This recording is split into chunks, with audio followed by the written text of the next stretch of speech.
So Meta is down 10% today. It has actually been lower. It was down as low as 12%. This is based off its financials that it released last night.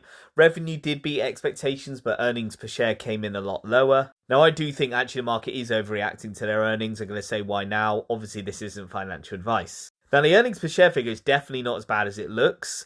It's all to do with a one-off tax bill of $16 billion. So yeah, obviously it's a one-off payment being done.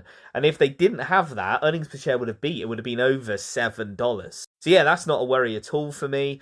Where the market might be pushing back is to do with capital expenditure. They're increasing their expectation of what they're spending on AI from 66 billion to 70 billion. And it looks like they're going to do that by taking on debt because they're going to sell $25 billion of bonds. So people are going, well, they're taking on debt to spend money on AI. That's a risk. But obviously, this is really common in business to take on some debt for capital expenditure. And actually, if it does pay off, obviously you're going to see an increase in revenue. And talking about revenue, that revenue beat was an increase year on year of 26%. So yeah, there you have it. That's why I think it's an overreaction.